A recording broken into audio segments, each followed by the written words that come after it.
Hey guys, Spirit of the Law here. I recently did a list of 15 or so of the best unique techs, and it led to some interesting discussion and a surprising amount of interest. So for completeness sake, in this video, we'll look at the top 15 worst unique techs, or ones that I think are pretty situational or that I rarely use for some other reason.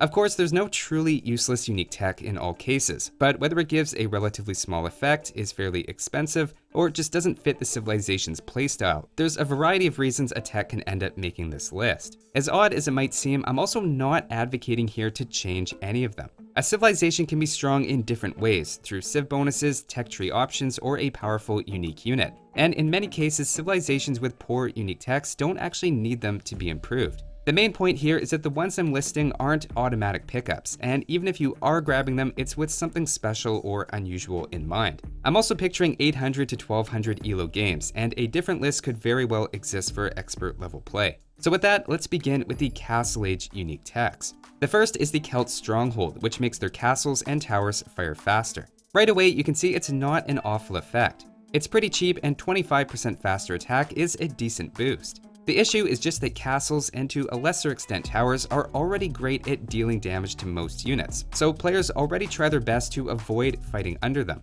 Instead, they respond with rams, bombard cannons, or trebuchets, which this tech doesn't really help against. As a passive civ bonus, I think this would be okay, or for another civilization that had bracer or other tower bonuses. But as something to go out of your way to research for Celts, it's a bit underwhelming, and I think you're generally better off just spending those resources on, say, 3 extra knights in the mid-game. The next is the Chinese Great Wall tech, adding 30% more hit points to towers and walls. This one's straightforward in principle and has another interesting defensive flavor to it, but it's the stone cost that jumps out to me, as stone is a particularly limited resource.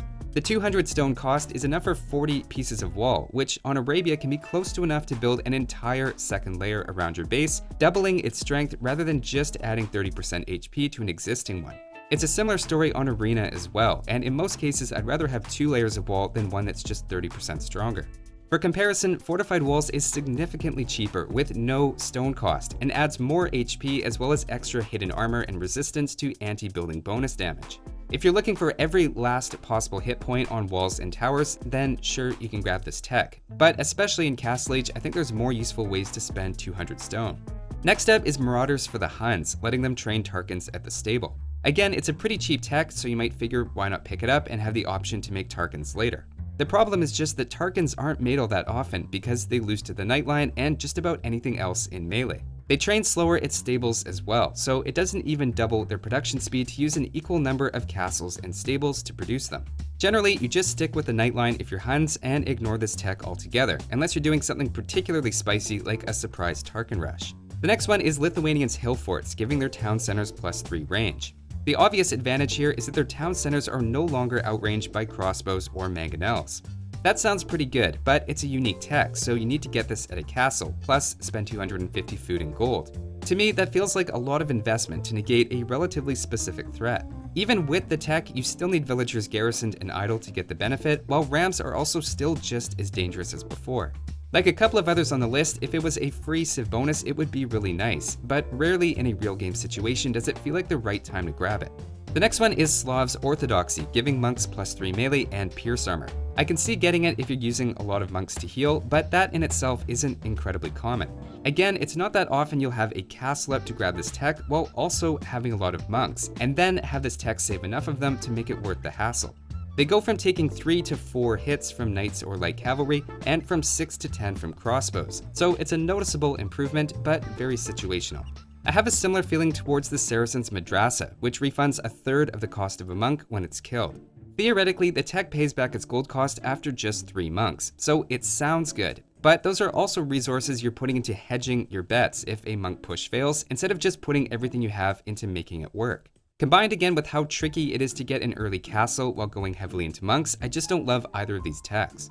Consider also that in a month, Burgundians are going to be getting 50% gold back on knights, which are a much more popular unit, also without having to research anything, unlike the Saracens. Even if that does get nerfed down the road, it kind of puts this into perspective. The final Castle Age tech I want to include is the Mongols' Nomad, which lets them retain their pop cap space when their houses are destroyed. I feel like this one has a lot of fans and is maybe more controversial, but my thinking is that while yes, it can be great if your entire base is destroyed, that kind of sounds like game over anyway. Techs that help you prevent your base from being destroyed in the first place are inherently better than ones that only help after you've basically lost. I guess for me, it feels like an odd reaction that as your base is being destroyed, you use your castle's research time to grab this tech instead of trying to get more Mangudai. Again, maybe there's situations it can come in handy, and I'm sure someone has a great story about how it saved them at some point, but based on the tech's cost alone, it's kind of wasted if you don't lose at least 18 houses. Even if it worked for castles and retained their 20 pop space, that would probably make a difference for me, but unfortunately it only applies to houses. So that's Castle Age, and the techs I generally grab the least often for one reason or another. Now let's switch to the Imperial Age. I'll start with the Turks artillery. Now +2 range on bombard towers, bombard cannons, and cannon galleons is great, don't get me wrong. It would be an incredibly strong civ bonus in the late game. Instead, it's the cost that makes me hesitant about this one. 450 stone plus 500 gold is a massive investment, and considering you could buy more stone with the 500 gold, you're basically giving up an entire castle for this tech, which makes it one you really need to consider before getting and commit to it early.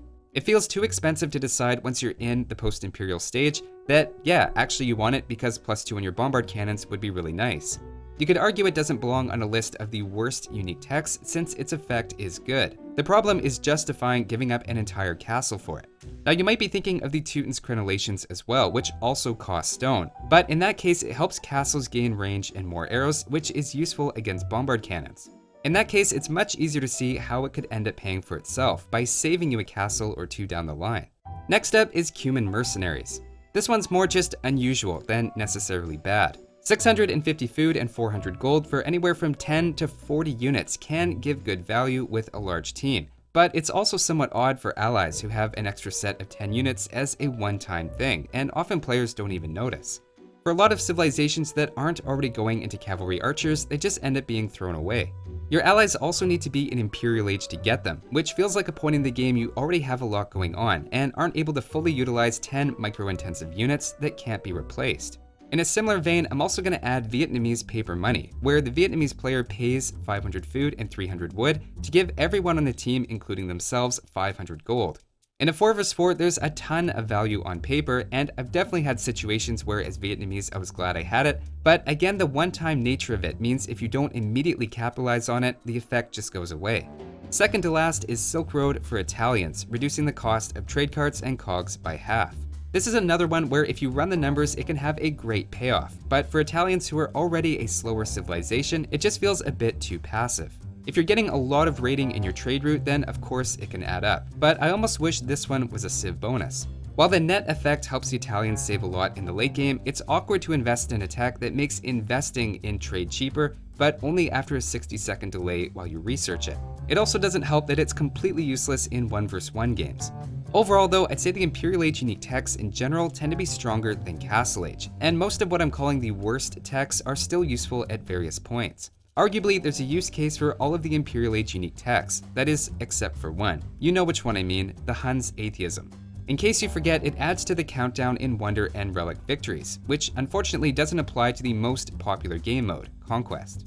In Conquest Victory mode, it reduces the cost of spies, which is only useful in games where you have a commanding position, like against an opponent with only a few villagers left, or if you have so much gold you don't know what to do with it. It's as close as you can get to a useless tech on Conquest maps, and yet, it's fine. Huns are a top-tier civilization already, and I wouldn't want to see it swapped for something stronger. It's just good to be aware of how situational it is, and makes it a fitting way to end the list. So those are my worst or otherwise overly situational unique techs. Let me know if you think I've been unfair to a unique tech here, but if you do, tell me another unique tech I didn't mention to replace it with. There were 3 others I was thinking of adding, but didn't, and I'm curious if I'll see all 3 mentioned. That's all for this one though. Thanks for watching guys, and I'll see you next time.